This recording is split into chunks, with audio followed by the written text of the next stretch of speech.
Hello, welcome to the Art of Abundance podcast. I'm your host, Leisa Peterson. You may also be viewing this on YouTube.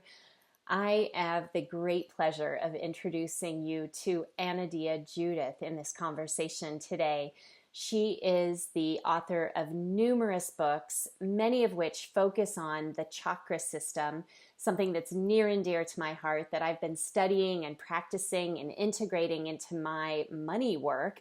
And now you're going to get to hear from this woman who has devoted her life. Like she said in the conversation, when she came across this, she realized that this was really her purpose of sharing and exposing and revealing the secrets that have been known for thousands of years, but needed to be integrated. We're ready for the West to discover them.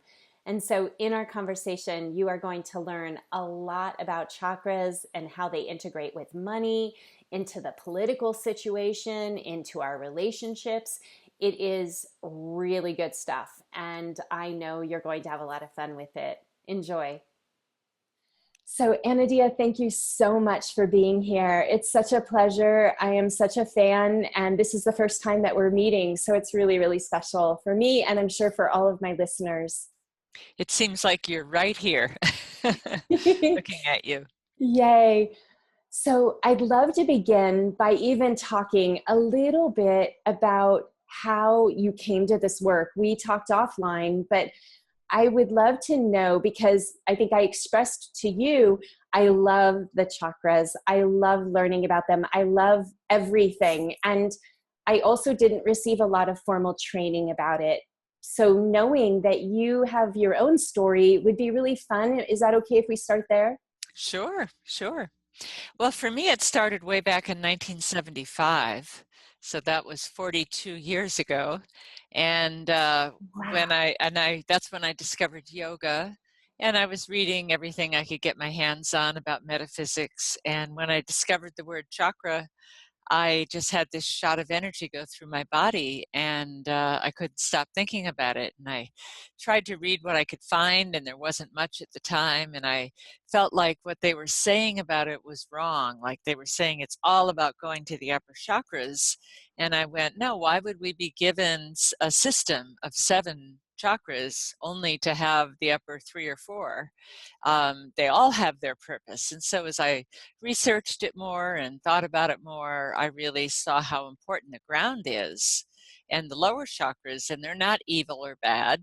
They are the base from which we grow. Mm.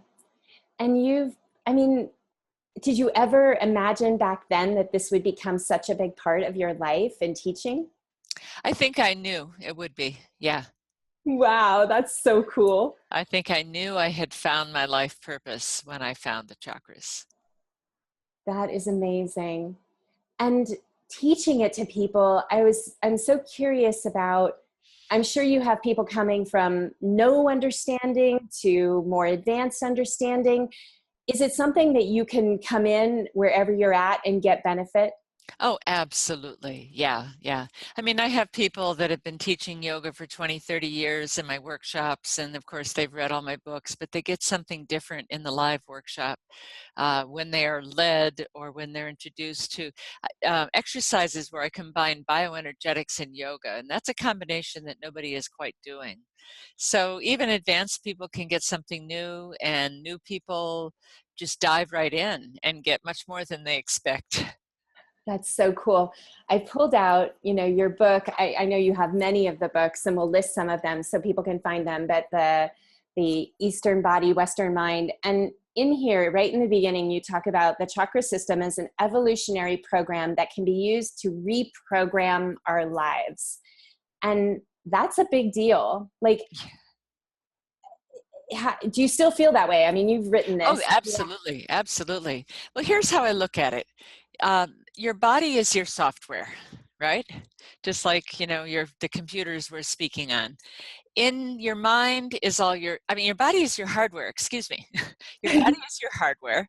Your mind is your software, programmed with everything that you've learned, the language you speak, the memories that you have, the beliefs and attitudes that you have. The life force energy is like the electricity that connects the hardware and the software. So your life force in your body is what connects mind and body. And the chakras are organizing principles for the life force. And each one of them could be considered to have a program. Like you have your survival program that tells you your survival program is what kind of food you like to eat, when you need to exercise, when you're tired, what scares you. We all have some sexual programming. We have a relationship program, we have a language program for sure. So we have programs in each one of the chakras. The thing is, we didn't write most of those programs, and they're full of bugs. So we want to upgrade our operating system and upgrade the programs in all our chakras so they function better and they bring us satisfaction and completion in that level of life. So when things happen to us like trauma and difficulty and struggle, what happens to the chakras when that happens? Well, let's talk about what happens to the life force in general, which I Okay. also call charge. Charge stands for consciousness having a really genuine experience. And when you have a charge, you know it. You could be emotionally charged up. You could be excited about something. You could be charged up for an interview, charged up about going on vacation, charged up because you're scared or angry. But we know it when we have a charge. And the chakras handle that charge. So when there's trauma, what happens is the charge freezes and it doesn't flow, and then it gets stuck, and in that freezing it gets separated from consciousness and stuffed away in some part of the body where it becomes like a trauma vortex, a high-powered energy that is locked up. And Mm. that can happen in any muscle, in any joint. It can happen in the chakras. It can happen in an organ. It can happen in your mind, where your mind goes around and around and around and thinks the same thing all the time. It can happen in your speech center. But trauma tends to freeze the energy and get it stuck in a self-repetitive cycle. And so when people, for some reason, psychotherapy is an idea, right, of getting things moving, helping people move through this. But how did the understanding of the chakras connect with something like that, with like therapy, for example? Right, right. Well, hopefully psychotherapy gets things to move. Some people say it just gets you to understand. So talk therapy, I think, is more about understanding, but the kind of therapy I do is actually getting the energy to move. And Mm. where the chakras come into that, and where I write about mostly in the book you just held up, Eastern Body, Western Mind, is that each one of the chakras are not only a level of consciousness, but they are a basic level of relating to self and the world, like our security, our emotion, our Mhm. power, our relationships, our communication and creativity.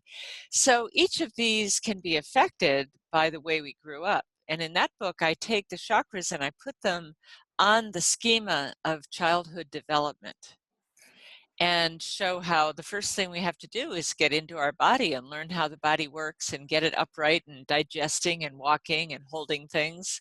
And then we go into our emotional stage and moving about and exploring the world. And then we go through the me, mind stage of the third chakra, where we individuate and find our power and get impulse control. And then we come into the fourth chakra, where we're now old enough to be socialized. We go to school, we play with other kids in the neighborhood, we have brothers and sisters maybe by then. And that's the heart chakra. Then as we learn language and we learn to read and write, we have a lot of learning that goes on through the throat. Then we get up into our adolescence and we start to open our upper chakras a little bit more, where we question things and we imagine. And as we go off into adulthood, we start to recreate our own worldview. and our own Mm. spiritual connection. So I put the chakras on a developmental model so you can say, well, if I'm having trouble in this area, if I'm having trouble taking my power, or I'm having trouble forming lasting relationships, maybe I need to look at that stage of life and what was happening in my family, and what kind of programming did I get from my family about love, Mhm. or about power, or about pleasure, or about being in the body, or being someone that could be listened to or could speak your mind.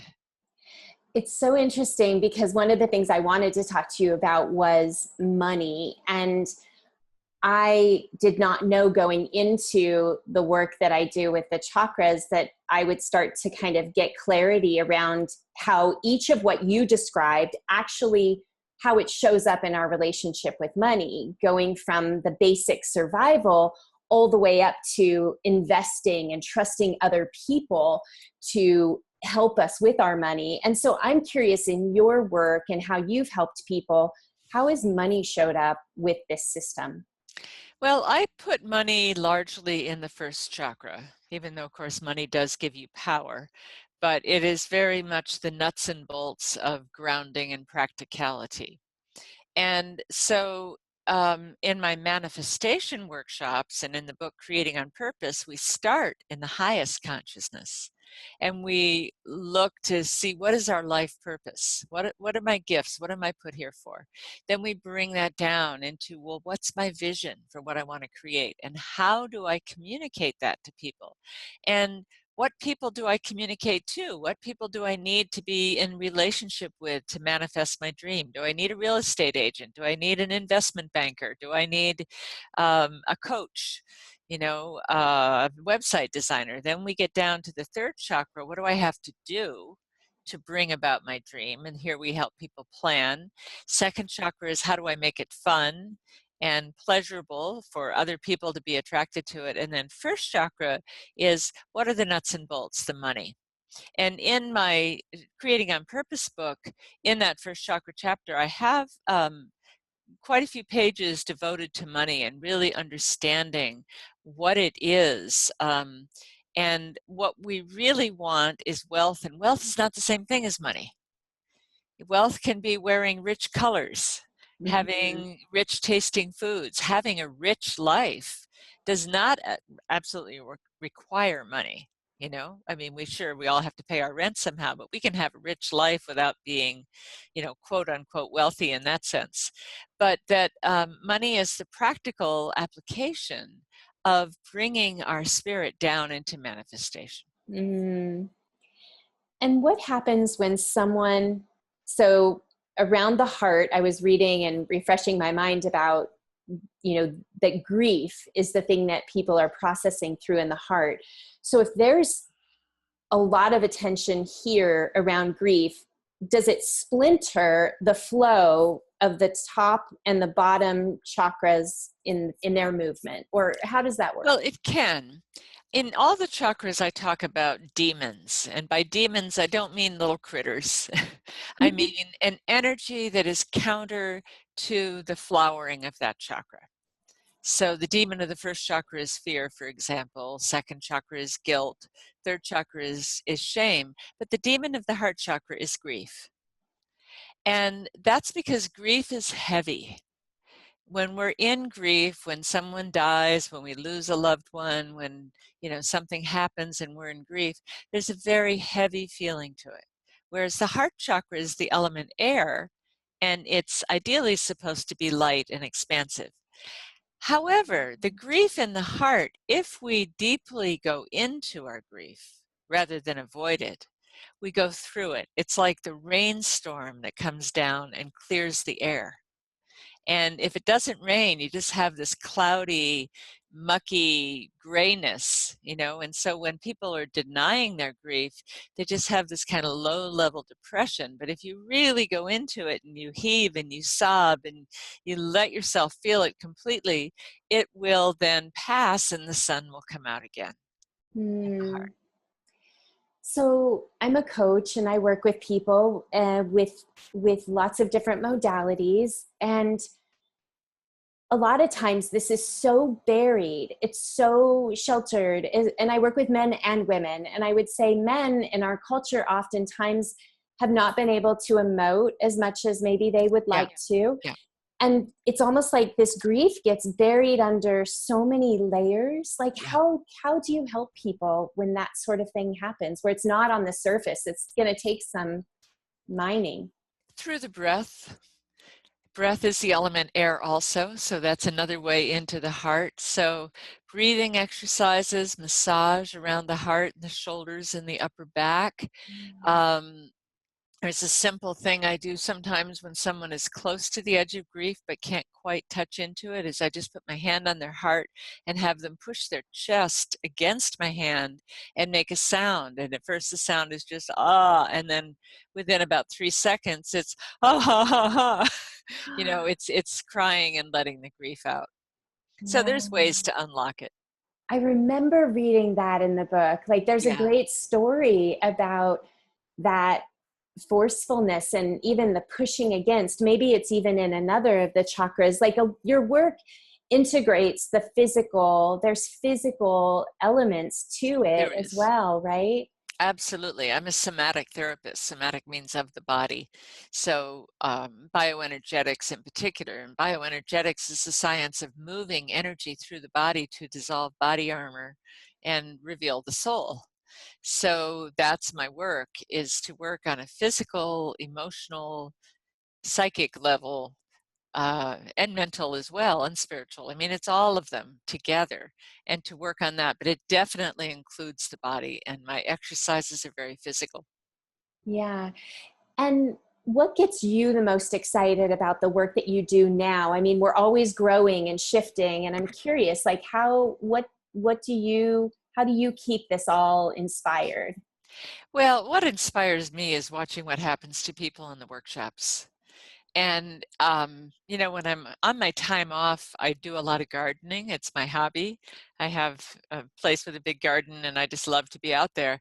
And in the workshops, I tell people at the end, it's sort of like, here is this sea of flowers and they're all buds at the beginning. And then, oh, look, it's Wednesday and this one opened up. And then Thursday, this one opens up. And by the end, there's these blossoming beings that have gone through the process.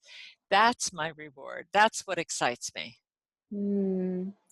Are there situations where you've really seen someone who was shut down, was maybe not in their body, and using these methods in a short amount of time? Could you share maybe something that comes to mind? Because I think Oh, specific sure. I remember one stories. person at the end of their end of the workshop, and he was someone that had been quite out of his body.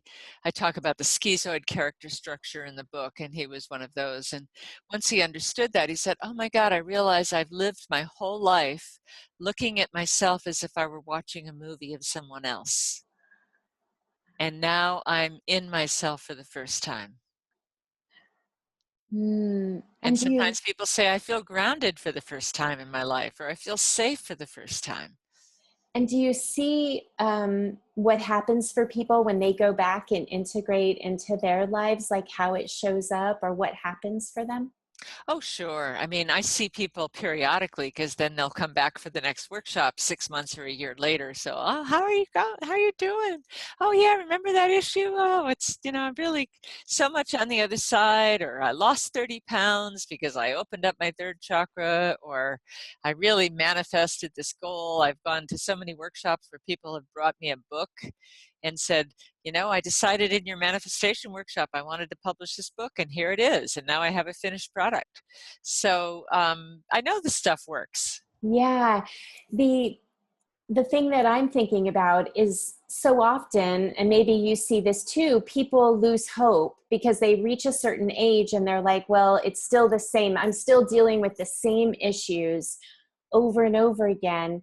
And so these conversations, if they can inspire them to know that there's possibility, like what do you say to someone who's kind of, yeah, I'm sure you see them. Sometimes they come in and their beliefs are so strong that nothing's going to work, that it's very hard to get Yeah. through. What do you say to them? I get a few of them. I say, what is your belief? And how's that serving you? How's that working for you? and if it's not working for you, let's find a belief that works for you better. Yeah. And, I say, and I don't put any have-tos on anybody. In the workshop, you don't have to do an exercise. You don't have to, participate. If you wanted to sit there and take notes, you can. But you'll get something even by observing what other people get. And then you're going to want some of that for yourself. Mm. And that will make you want to participate. Totally, totally. The other thing that I noticed in the book is you're talking about the energy, that there's energy flowing up and there's also energy flowing down. Can you talk about that too? Yeah, that's an important part of my theory, an important part of chakra understanding, because the chakra system comes from the tantric period of yoga philosophy. And tantra literally means a loom, something that you weave on.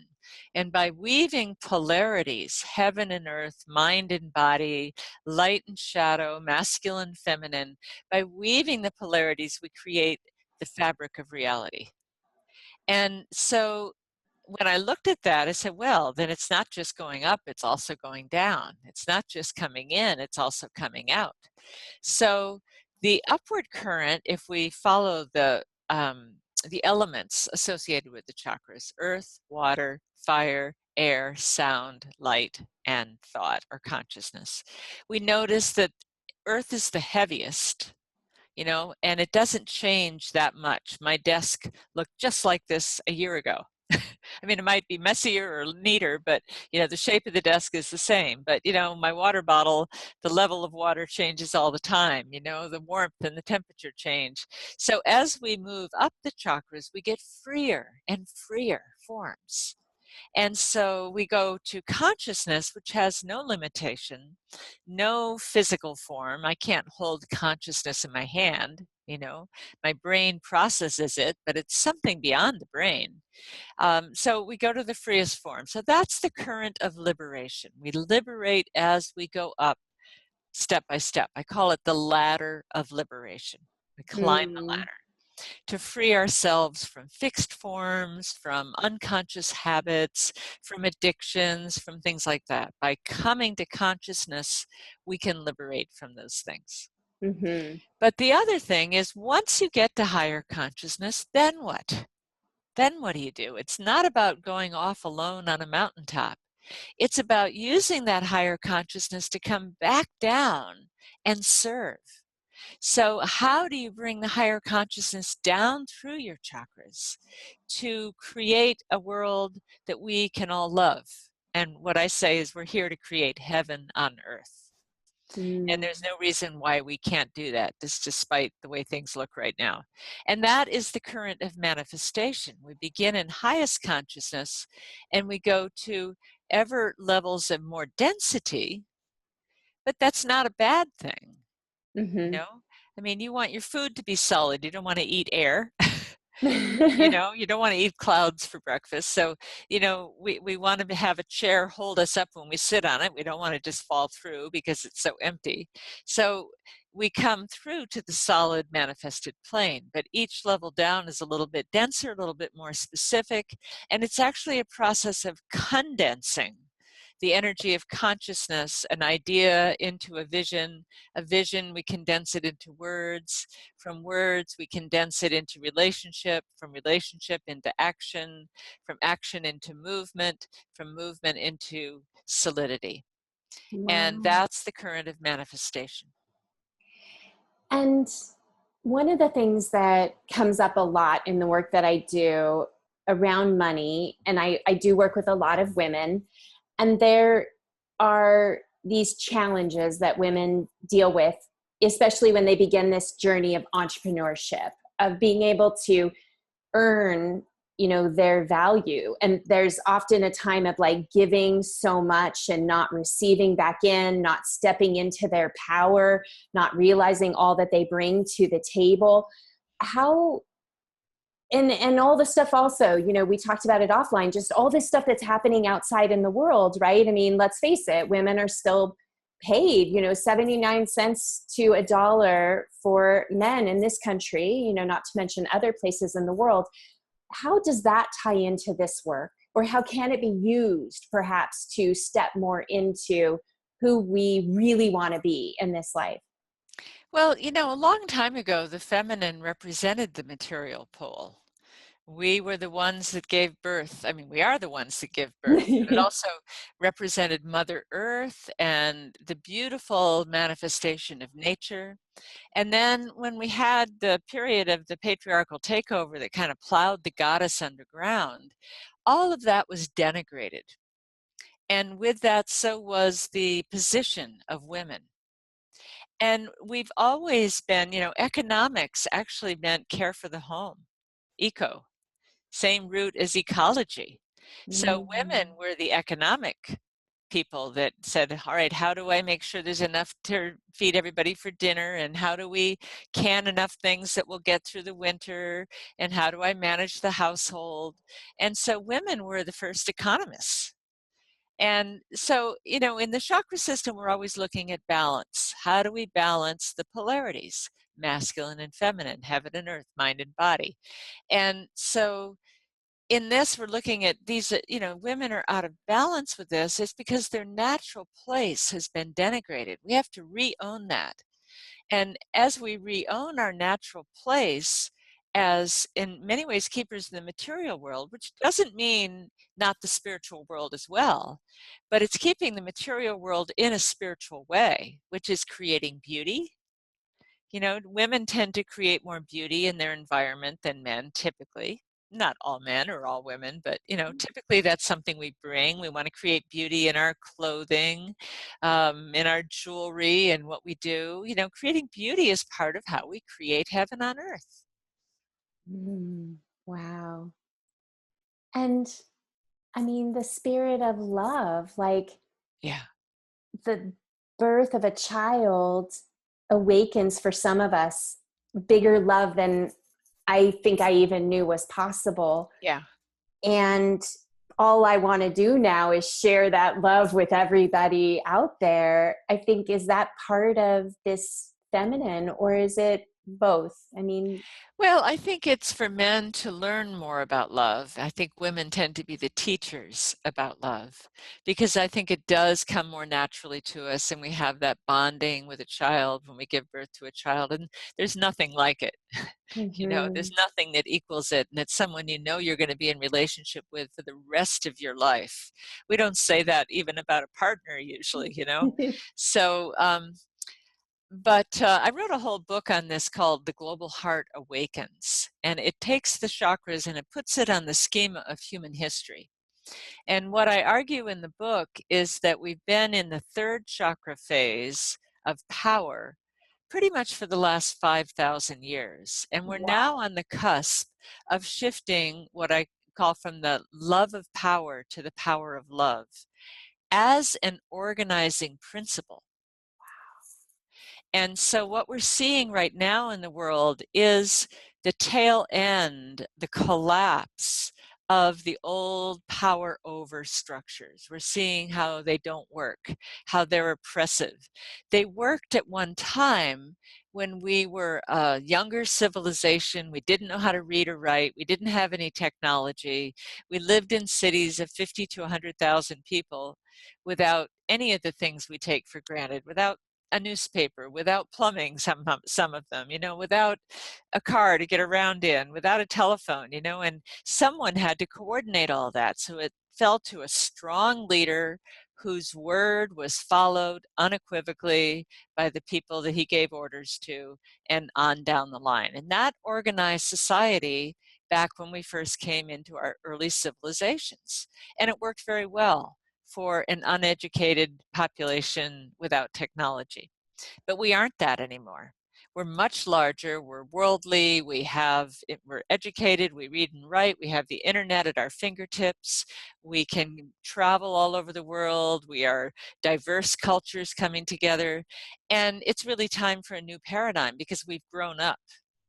And now the parental power over paradigm, it just doesn't work anymore. We've outgrown it. And so, but it can't let go until the new paradigm is established enough, Oh, or yeah. there would be total chaos. because Mm-hmm. it has been holding society together. And so it's a gradual process. And it's just like that process that teenagers go through when, they want to become adults and they aren't quite yet, and they buck up against the parents, and the parents are still saying, no, I call the rules. And then as a teenager gets older and they learn that they're trustworthy, they say, okay, well, we'll let you decide on this one. And, it's a process of maturation. But we're in adolescent culture right now, going through our rite of passage to our adulthood. And that adulthood will be waking up to the power of love as an organizing principle for society. Mm. So those of us who have the love torch out, Yeah. and I just can't go down the path of the even the righteousness. I mean, it's got a different feeling to it for me. Yes, it Is does. that what happens? Like, and we Well, can feel alone sometimes because I'm like, I'm sorry, I'm not joining that bandwagon. Like, I'm going to find the love in this equation or I'm not participating. yes, and there's more and more people going to that. I don't know when this interview will be aired, but this week, we had the horrific demonstration in Charlottesville, Virginia, of the white supremacists, and that was, I don't know how many people, but thousands of people in response to it held a candlelight vigil and chanted "Love Wins." So Hmm. even though this was kind of a hateful thing that happened, what it spurned is a reaction of even more people saying, no, we will not stand for this hatred, this racism, this bigotry. Even when the president says that, everybody goes, even Republicans and army generals are going against him and saying, no, we cannot tolerate racism in this era. And Totally. so this is part of the organizing principle of love, is that we can't do those divisions and those oppressions anymore. So in many ways, what we're seeing is the last gasp of that rising up. In, Jung had a term called enantiodromia, which is where something becomes so one-sided, it creates its opposite.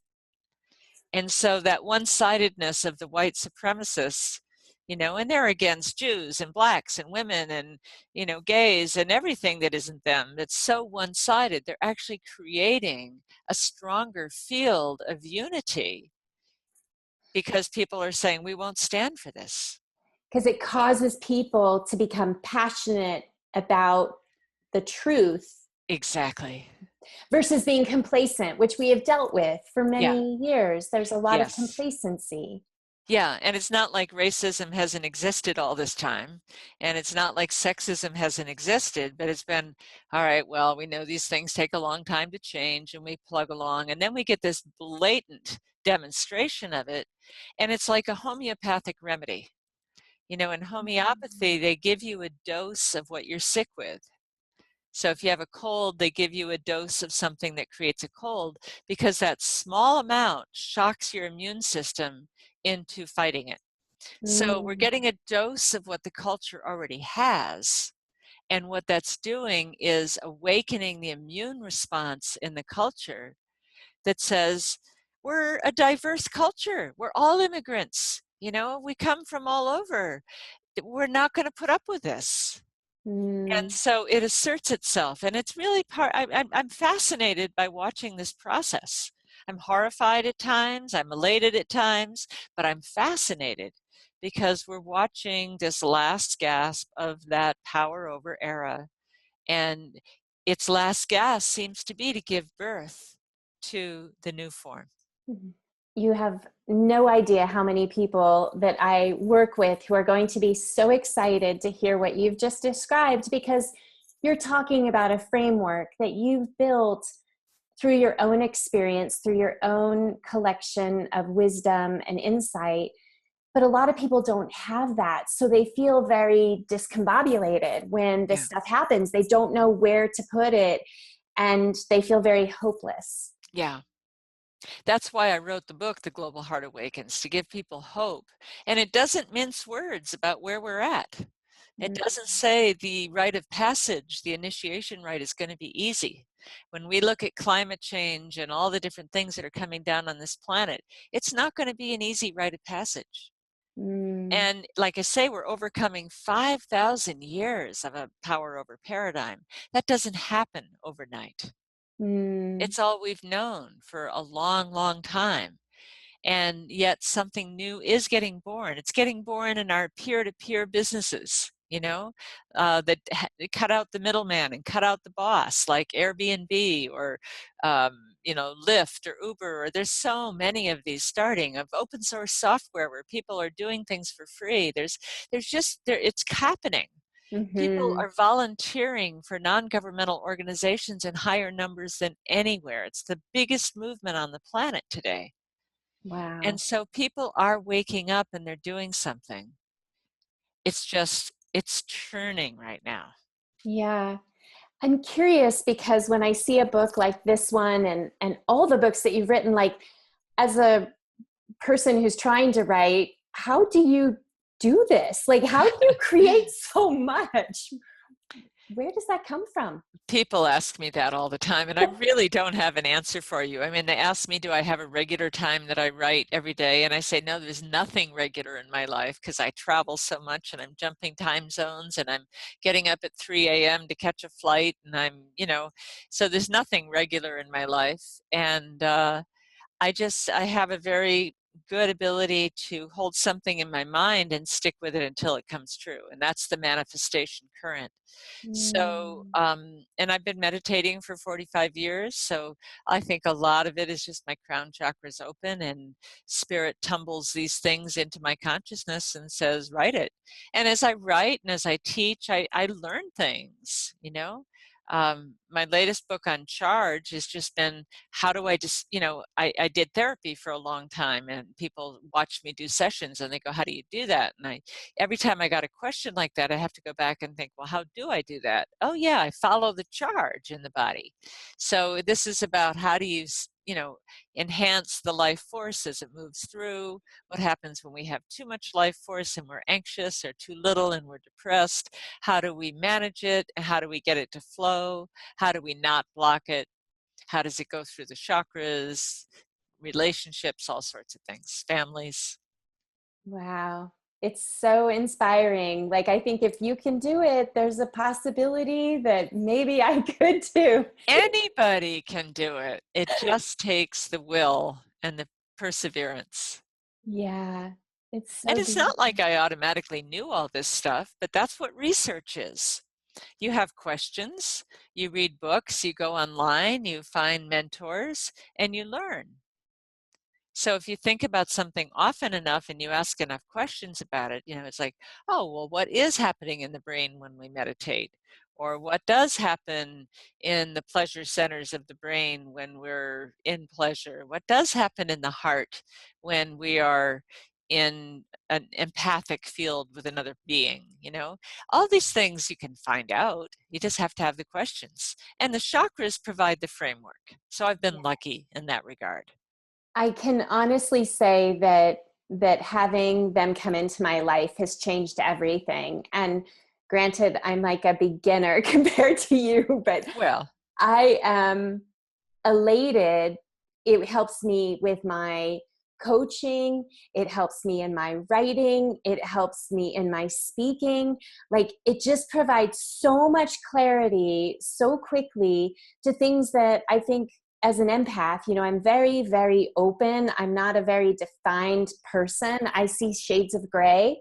yeah. And so frameworks seem to help me a great deal, especially when the going gets rough and I can pinpoint like what's not working here and have a place to go to focus on. Well, I call it a map. And when we get lost, we get out the map. And we go, so where am I? And the map doesn't tell you where you have to go. It just says, if you have a map of Arizona, here's Sedona, and here's Phoenix, and here's Tucson. And if you want to go to Tucson, here's the road to get there. And if you want to go to Sedona, there's the road to get there. Or a map of the United States, or a map of the human psyche. So it keeps us from getting lost. Beautiful. So there's a lifelong map and a lifelong way of reprogramming things that we know we've picked up along the way that are not helping us. Yeah. I like that too. So we're going to put this, I'm going to put this together very quickly. So do share, like, what do you have coming up? So if people hear this, you know, we're here in the middle of August, but what can people do to get to know you better, look out at your retreats? Well, my website, AnodeaJudith.com, that's ANODEA, Judith, Judith, which is my last name, .com. It has all my workshops. It has online courses that I do because I'm always doing online courses. It has some downloadable courses that have already happened, but you can get all the materials and the links for the lectures and listen to them on your own, like podcasts. It lists my travel schedule of my workshops. I have a week-long workshop coming up in Austin, Texas, the first week in October. I go back east to Kripalu and teach there quite frequently. So I have a couple workshops in later October. I have the Manifestation Downward Current workshop in November. And I teach all over the world. I teach online, and all my books are on my website. So you can find out about all that stuff. And when people sign on to the mailing list, they get blogs and they get a free gift. And there's videos and a lot of things. It's beautiful. I signed up several months ago, and I've just been watching the feed of all this beautiful information that you share. So I know that you are someone who gives a lot to your community, and I appreciate it. And it looks like I've got a lot more books that just got added to my reading list because of this conversation. I'm sure other people too, but it's just been such a pleasure. I thank you from the bottom of my heart for taking this time to be here with us. Oh, it's just a delight, Leisa. And thank you. You're a beautiful woman, a beautiful being, a bright spirit, lots of light. And I know you're bringing light to the world. Thank you so much. You're welcome. Thank you.